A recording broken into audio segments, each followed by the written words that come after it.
What's up, everybody? I'm Zach Hill with the Burris Realty Group. And I'm Clay Burris, also with the Burris Realty Group. Yeah. And we're excited to look at some really important market stats, both from where we've been in this year, 2021, to where we think things are going or predictions for 2022. So let's take a look back. Yeah, absolutely. So where have we been this year? I think if you followed along at all with the news or real estate market, you probably know sales prices continue to increase here in Central Indiana. Homes are staying on the market a very short amount of time. In fact, the average is 7 days.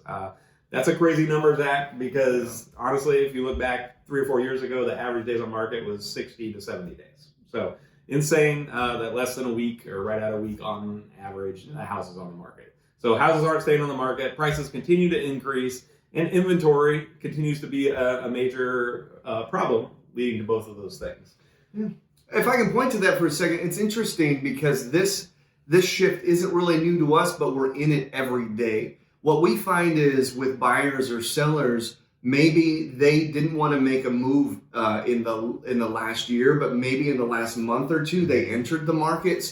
It still feels fresh. So the idea that either A, they could sleep on it before they write an offer, that's fairly normal. And if they hadn't been in the market, they wanted to maybe do things the way it used to be done, or maybe wait for what would maybe slow down. There's all sorts of factors that give you and me both as consumers a reason to think what we used to know is still the norm. But to the points Clay just made and many more, they're just not. That's right. And I think that's the most common question we get on a daily basis is, how's the market? And should I just wait to buy when things kind of settle down from this crazy fast-paced market that we've been in for the last year and a half? Yeah. So that's what we're here to unpack today. Yeah, sure. So again, everything is ticking up in terms of, price. Prices have been going up, but forgive me, of course, days on the market went down there. So yeah. Anyway, we've got lots of stats. Again, we could always unpack more of these, and so we've got some fantastic resources we could share with you. Let's just drop some of those in the comments below in the video. Let's do that. Okay. Yeah, look for those. Okay, so if we know things have been busy, and if we know things have been fast-paced and different than they've maybe ever been, a lot of people will come to us and say, okay, so where are we going? Is this going to slow down? Will things get back to normal? And so let's talk about that for a second, because really we think our answer is no, they're not going to go back to normal. That's right. We've been listening to a lot of podcasts, reading a lot of articles locally and nationally to put this together for you, because the common question we get as we wrap up 2021 here in the next week is what's 2022 going to look like from a real estate perspective? So we've kind of put together into 4 kind of prediction categories on our personal opinions combined with analysis of a lot of the experts that we know, listen to, and trust. Yeah, that's right. Where do you want to start? I don't know. You've got the handwritten notes. Let's go there. All right. So I think our first prediction is, how's the market going to continue? I think sales are going to slow down slightly in 2022. So that might be good news for some people that have been thinking, well, when should I get into the market? Or maybe you've been out there trying and making offers and getting beat out this past year. We might see a downturn slightly in sales, but that does not mean that we're in a bubble or that the market is crashing. When I say a slight downturn, most experts are predicting somewhere around maybe 2% less lower sales rate in 2022 versus what we've had this past year, which was a record year. Yeah, so it doesn't tilt the scales back in supply and demand. We're still going to have to hustle, and so we want to encourage you. We hope that's good news. We, of course, as full-time agents, want to get out there and hustle for you. I just showed a home recently that had been on the market 5 days. That surprised me. It was a great house. So We're starting to see signs of that. But again, we're going to have to act fast. It's not a 180 back to the way things maybe were, so to speak. Right. So what's going to contribute to that slight slowdown? We think there's a couple things, and I think maybe the biggest factor may be a rising interest rate environment. Now, we've heard ourselves and other experts say this for several years now, but I think the economics as a nation are starting to back that up. I think we can all agree from looking at where we're at as a country economically that we're heading towards some form of inflation, keeping political stuff out of it. The stats are there to say that we're in kind of an inflationary environment right now. Well, how do we combat inflation? I think the obvious answer will be a slow rise in interest rates as we head through the new year. Yeah. So combine a slow interest rate tick up and a slow price increase, and that could really be the difference between you getting the house you want today and perhaps being priced out of it within the next few months or even the next year. We've got a stat here I want to share with you, and we'll be sure to post this down in the comments or make it accessible, but it's pretty easy to read. I'll read it and you can see it there in the comments. For example, a $400,000 house today at an interest rate of 3.1% versus in 2022, if that mortgage rate or interest rate goes up, let's say it goes from 400 to 407, let's say the interest rate goes from 3.1 to 3.7, the difference in your monthly payment, and let's face it, that's where a lot of us make decisions on our purchase. Yeah. The difference in monthly payment would be $168.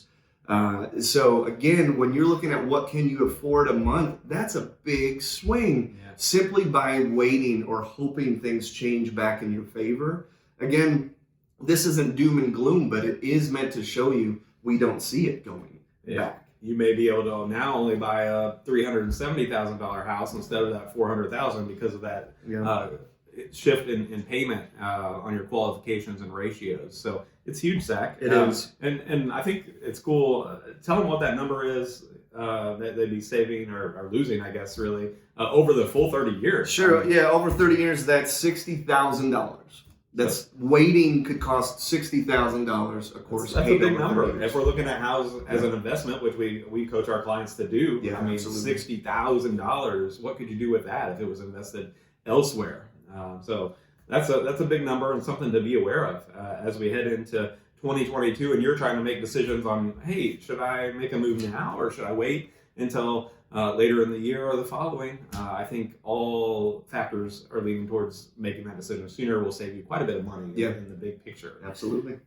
So to wrap things up, I think, Zac, as we head into the new year, to recap quickly, I think we're going to see maybe sales activity tick down a little bit because of probably rising interest rates, but we're going to continue to see sales prices increase on houses, maybe not at the same rate they have the last year and a half, where we've seen 10 to 15 to 20% appreciation in some areas around here, which is kind of unheard of for Central Indiana. So I think that'll taper off a little bit, but we'll still see increasing prices. So prices up, interest rates up, maybe a little slower paced market slightly than 2021. Yep. So what would this mean for you, the seller, or you, the buyer? I'll shoot from the hip here, and Clay, let me know how you feel. Sellers, it's still going to be vital to have your home as move-in ready as possible. If you've been through this before, sometimes that we get questions like, well, should I offer a carpet allowance or just replace the carpet? Of course, it's a subject, as needed basis, but for the most part, get your home as ready to sell as possible. And if you're at a question or a pivot point, you're not sure what to do, of course, that's where we want to serve you. Sellers, get your home ready to sell. And then buyers, man, put yourself with an agent that's able to hustle for you. We haven't once said you'll have a chance to sleep on a house, especially here in Indianapolis and some of the suburbs. The markets are still hot, and we're prepared to act quickly for you. Of course, we want to make sure that you're pre-approved, you're shopping in a location that you want to be in and it makes sense for your plan. We don't want to just go willy-nilly out into the market, but we would say, allow us to come alongside your goals so when the right house hits, we can act quickly and you're in a position to get it. That's right. So if you're thinking of making a move or know someone who is in the new year, just send us a message, give us a call. We're happy to help with a free consultation just to help you make that decision. That's right. So. Yep, I think a lot of people, there's no barrier to entry here. Buy you a coffee, we'll sit down and talk. If you think we're the right fit for you, then we'll go from there. But anyway, how can you do that? Two ways, really. One, you could just simply reply in the comments and say, hey, follow up with me here. Let's start a conversation. B, you could find us at burstrealtygroup.com and text us that way as well. And then see if you know somebody else that's maybe worked with us. Talk to them too and see if they're willing to refer us. I think those are a handful of ways that we can move things forward from here. That's right. We hope you have a happy holiday season and an amazing new year, and we'll see you in 2022. That's right. Take care.